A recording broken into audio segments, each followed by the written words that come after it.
आमच्याकडे या ठिकाणी स्पॉटिंगची व्यवस्था आहे.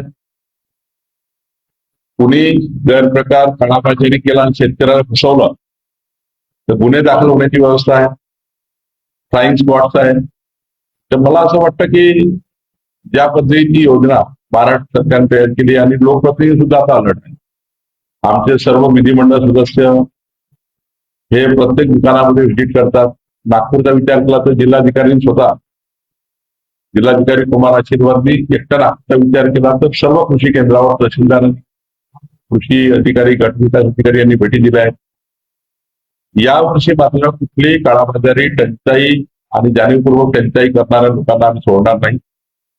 स्वतः मी अमरावती आणि नागपूरमध्ये लक्ष टाकलं आणि माननीय मुख्यमंत्र्यांनी कॅबिनेटमध्ये सर्वच पालकमंत्री सांगितलं, सूचना दिल्या आहेत की खरीपाच्या विषयावर लक्ष टाका, खरीपाच्या बैठक घ्या. मी बैठक घेणारा खरीप आराखडा, त्यामुळे कुठली काळाबाजी होणार नाही.